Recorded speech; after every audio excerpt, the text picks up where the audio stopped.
Hello everybody! Samahan niyo ako mag-grocery ngayon. And it's weekend, it's Saturday night.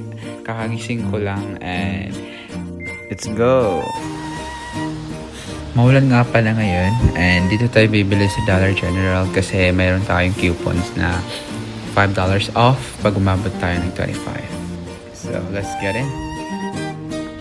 So mauna muna tayo ngayon dito sa frozen area where we can get some ulam.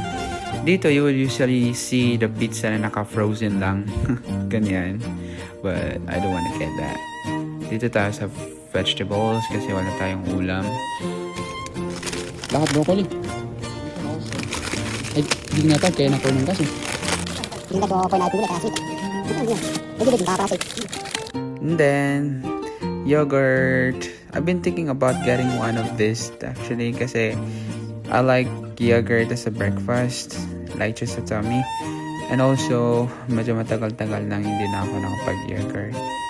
Kunwari, healthy living muna tayo ngayon. Healthy living pero nakasoda. And panggata natin sa gulay.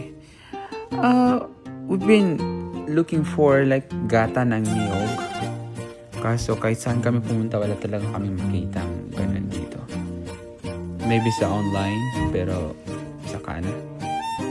Ikwento ko na lang din sa inyo yung nakakatawang experience dito sa Amerika. Nung una, lahat ng mga prices dito sa groceries, parang napakamurang tingnan kasi nasa $2, $3, $4, $5, at minsan pa nga noon, $20. Napakamura na yan sa mata. Pero kung tutuusin, that's really expensive if we're gonna convert the money to Philippine pesos. Pero saan naman tayo bibili, diba? Let's go to the $1 section. Ito, lahat na makikita ninyo dito, lahat yan $1. Opo, piso lang. Ngayon, yung dollar rate is nasa 59. Kaya sa mga kamag-anak namin dyan, yes, that's true. We're earning dollars, pero we are spending dollars din. Diba? Just like this one. Nasa 59 pesos, imagine. At ito din.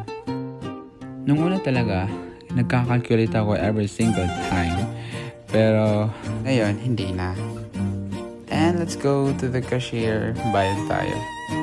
Nakikita ko na naman itong mga chocolates na $1, $1.25, $2.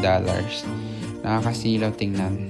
Pero whenever I'm tipiding, pag nagtitipid ako, inisip ko na lang yung equivalent nun sa Philippine pesos. Kunwari, a chocolate $2.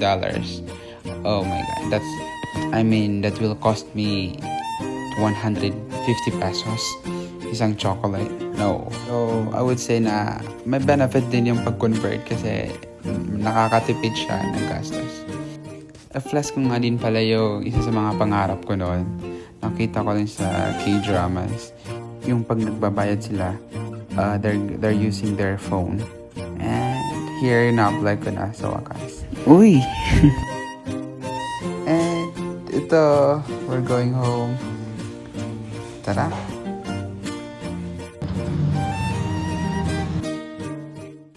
So, ito, pauwi na tayo, maulan, and we have no choice but to walk kasi wala pa tayong car, and that's a 7-Eleven.